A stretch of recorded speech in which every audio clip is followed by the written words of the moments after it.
Hello, everyone. If I were to ask you, how anti-fragile are you? What do you think your answer would be? Now, for those of you who are thinking, anti-fragile, this is from the book Anti-Fragile by Nassim Taleb. And he made a distinction between being fragile, being resilient, and being anti-fragile. So, if you are fragile, it means that when life comes at you, you break. You break under the pressure. Now, if you're resilient, it means that you don't break immediately.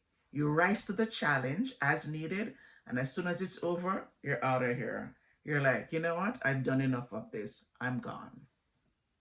But if you're anti-fragile, you look at life and you say, that's what you're bringing? Okay, bring it on. Because these obstacles are going to make me stronger. And you rise to each challenge and you meet each challenge. So my question is, how anti-fragile are you? And the truth about the matter is, it's good to know the distinctions, it's good to know the definitions, but most times it's when we get tested that we will figure out which level we are at. Because that will tell us how long and how much we're willing to endure hardships, curveballs, and pain. The pain of losing a loved one, the pain of a separation or a divorce, the pain of the disappointment when you apply for a job and you don't get it, or you apply for a job and not only do you not get it, but the co-worker who does less than 50% of the work you do gets it. And that sometimes does happen. Or, you had made plans to maybe go touring with someone, go backpacking, and maybe they get ill or something happens and you can't go. Or you have a big dream and you have all of these things you want to accomplish and something happens which kind of has a domino effect. That's when you decide. That's when you will realize how fragile or anti-fragile you are.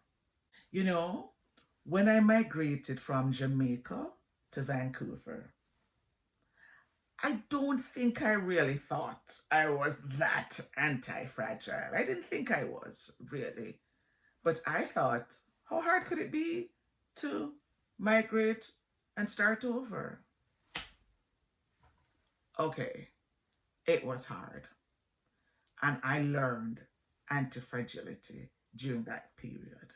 Because for 7 years, I tried to get a full-time job. I kept getting close. I kept thinking, okay, this is going to be the one. Turns out that there was nowhere to go because I was filling in for somebody who was on mat leave. And then another one came up and I thought, okay, this will be the job. But then there was only space for 2 new instructors and I was the new one. So the person who was before me got the job. And that kept happening for 7 years. Not 1, not 2, not 4, but 7 years.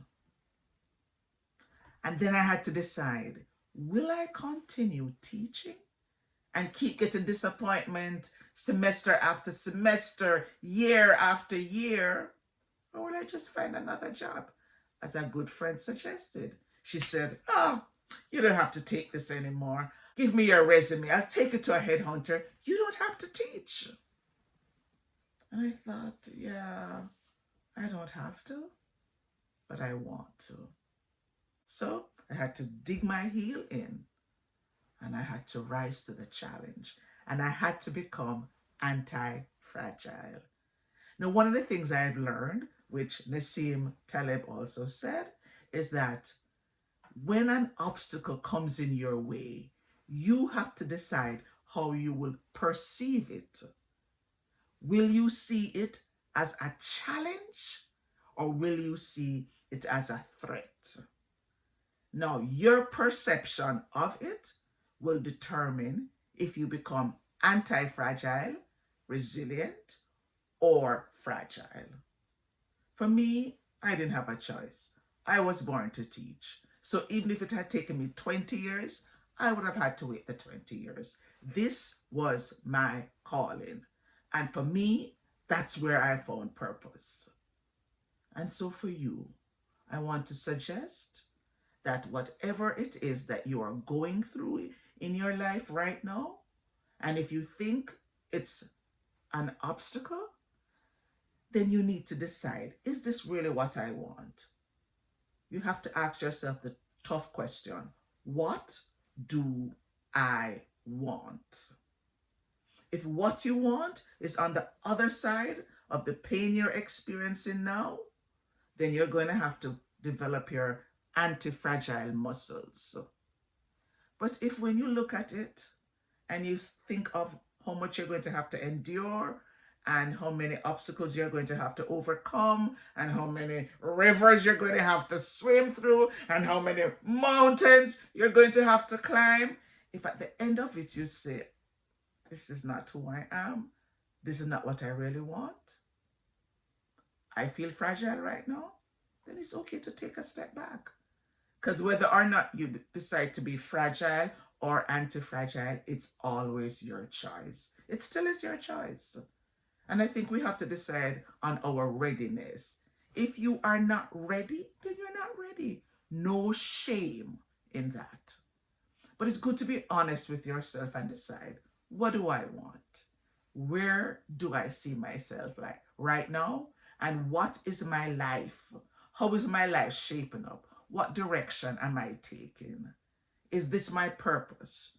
Now, if this is your purpose and you are absolutely sure this is your purpose and this is what you want, then you have to decide to be anti-fragile. Remember, you're either fragile, resilient, or anti-fragile. Which are you? Which road will you choose?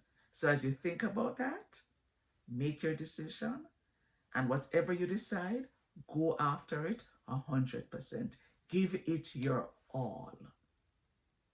And you'll get the results based on what work you put in. So I hope that helps, and I'll see you in the next video. Bye for now.